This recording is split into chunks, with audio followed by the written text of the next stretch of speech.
Olá pessoal, tudo bem? Eu me chamo Camila e atualmente eu faço o último período de análise de sistemas e desenvolvimento. E hoje eu vou explicar dois princípios muito importantes: herança e polimorfismo em programação orientada a objetos em Java. Muito bem, para entender melhor o que eu vou explicar para vocês, tem alguns pré-requisitos bem aconselháveis. Primeiramente, você tem um conhecimento básico de Java, entender conceitos sobre variáveis, tipos primitivos, escopo e principalmente encapsulamento, vai ser bem importante. Para entendermos o que é de fato herança e polimorfismo, antes vamos entender o que é classe e objeto. Temos aqui um exemplo para exemplificar uma analogia, que a classe seria como se fosse uma receita de bolo, algo com passos bem genéricos, por assim dizer. É como se fosse o conceito em si, a realidade, uma abstração. E o objeto é de fato aquela receita na prática. Então, agora levando para dentro do contexto de Java, classe nada mais é do que um molde, um modelo para criar objetos com características abrangentes. E normalmente é um substantivo, é algo abstrato. Vai ter um nome, por convenção utiliza-se letra maiúscula, primeira letra, ou camel case. Eu vou explicar isso mais à frente. Possui uma visibilidade, possui atributos e possui métodos. Temos aqui uma estrutura básica de como funciona em Java. Primeiramente, que é a visibilidade, public, class, que é a palavra reservada, e o nome da classe aqui, que é um exemplo, tem camel case, normalmente utilizando-se uma letra maiúscula cada palavra. Isso aqui é uma convenção dos programadores em Java, então é bem comum você encontrar nomes de classes assim. E aqui vai ter os atributos e os métodos adiante, certo? Agora temos aqui na prática uma classe, um funcionário com suas características aqui, certo? E com seus dois atributos. O primeiro que vai ser responsável por exibir as informações e o segundo vai aumentar o salário em porcentagem. Pois bem, entendemos que classe é um molde, mas o que é de fato um objeto?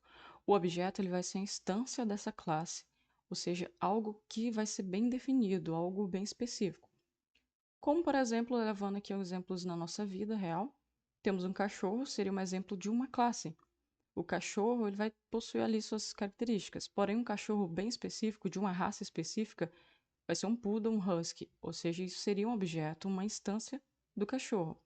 O exemplo anterior, o funcionário é classe, porém um funcionário com seu nome, com seu cargo, com seu setor, salário e etc., é o objeto em si, porque ele vai ter ali suas características bem definidas. Aí temos outro exemplo de pessoa. Uma pessoa vai ter ali características gerais, como nome, nascimento, CPF, porém o objeto vai ter um nome em si, um nascimento específico, CPF, escolaridade e etc. Agora, já criamos a classe funcionário e agora vamos instanciar essa classe. Como fazemos? Entramos aqui no método principal, vamos aqui colocar func1 do tipo funcionário, que é funcionário 1, damos um new funcionário aqui, né? Então estamos de fato instanciando essa classe e assim agora vamos definir seus atributos. Aqui como Vinícius Almeida, seu cargo analista de sistemas TI e aqui o seu salário, 4.500. Aqui os dois métodos irá chamar para exibir essas informações e logo após vai dar esse aumento no salário de 15%. Pois bem, entendemos a diferença entre a classe e o objeto, mas agora vamos de fato entender o que é a herança. A herança ela vai permitir que uma classe filha herde atributos e métodos de uma outra classe, que seria a classe mãe. Então temos aqui a superclasse e as subclasses, que seriam as filhas. Aqui temos outro exemplo, analogia, que seria animal, teria suas características genéricas, e gato iria herdar essas características, porém vai ter suas características bem específicas. Mas isso eu vou explicar à frente, com polimorfismo. Então, poli significa várias, morfismo significa formas. Então, várias formas. O que isso significa? Em orientação a objeto, o polimorfismo vai ser a capacidade pelo qual duas ou mais classes, derivadas de uma mesma superclasse, ou seja, a classe mãe, pode invocar métodos que têm a mesma identificação ou seja, o mesmo nome de método, porém vai ter comportamentos distintos. Isso vai depender de acordo da implementação de cada subclasse. Então, cada subclasse pode ter a sua característica específica. Vamos voltar para a primeira analogia. Aqui o animal ele vai ter 3 métodos bem gerais: locomover, emitir som e procurar comida. Só que os 3 subclasses aqui, filhas, irão ter seus métodos específicos. O gato vai miar, certo? E o cachorro vai latir e o cavalo vai relinchar, por assim adiante. Agora vamos ao exemplo de código, como isso vai funcionar em Java. Beleza? Aqui. Temos aqui uma classe mãe, que é a classe superclasse, vai ter o seu atributo. Temos aqui o construtor, que irá fazer com que, quando você criar o objeto, você precisa chamar esse construtor, né, para estar colocando o nome. E vai ter os 3 métodos genéricos: locomover, procurar comida e emitir som. E agora, como de fato vou fazer que essa classe, essa subclasse, ela possa herdar as características da classe mãe? Você vai usar a palavra extends, que vai herdar os atributos e os métodos de animal. Então, temos aqui novamente o construtor, e aqui esse super nada mais é do que utilizar o mesmo estrutura do construtor de animal. E aqui o que está acontecendo? Override nada mais é do que sobrescrita. Então, aqui estamos sobrescrevendo o método emitir som.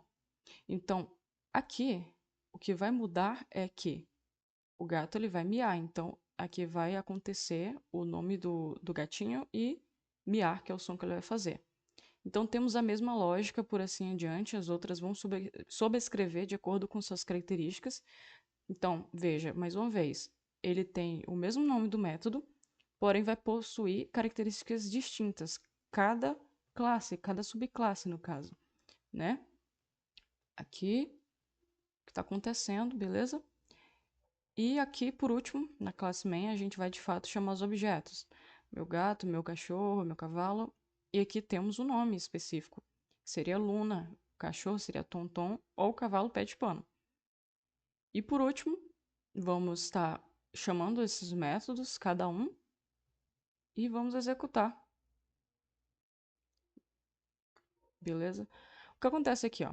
Então, cada um teve a sua característica bem específica. Eu não precisei ter que ficar copiando e colando, apenas ter que herdar esses atributos e utilizasse o polimorfismo, que me dá a capacidade de sobrescrever esses métodos da superclasse. Beleza, eu já expliquei a diferença da classe, objeto, quais características de herança e de polimorfismo, mas qual que é a vantagem que se tem isso para o desenvolvimento de software? As vantagens, a reutilização de código. Vamos pensar bem, você não vai precisar ter que criar diversas classes, ter que ficar fazendo isso de formas redundantes, quando você pode simplesmente criar uma superclasse e as outras classes ela pode apenas herdar. Então, isso vai dar flexibilidade do desenvolvimento de código. E a facilidade de manutenção é exatamente por isso. Do dado momento que eu quero fazer alguma alteração ou corrigir algum bug, eu não vou precisar ter que ir em cada superclasse, apenas na superclasse, todas as modificações que eu vou fazer irá afetar as outras subclasses. Então, temos a reutilização de código, códigos mais limpos, mais organizados, mais flexíveis e escaláveis, certo? Aqui temos algumas referências bibliográficas que eu utilizei, caso alguém queira pesquisar depois desse site. A Loura é muito bom também, que é o livro da faculdade que eu utilizei também. E, bom, é isso. Eu espero que os conceitos tenham ficado claro, tenham ajudado vocês de alguma forma. Então, por favor, se caso tenha ajudado vocês, coloque um comentário aqui embaixo, dá um curtir, ou compartilhe para algum conhecido seu, algum amigo seu, porque é muito útil, certo? É um projeto de extensão bem bacana, é uma forma de estar compartilhando esse conhecimento técnico com a comunidade e eu fico muito feliz que você chegou até aqui E é isso. Muito obrigado por assistir até aqui. Valeu!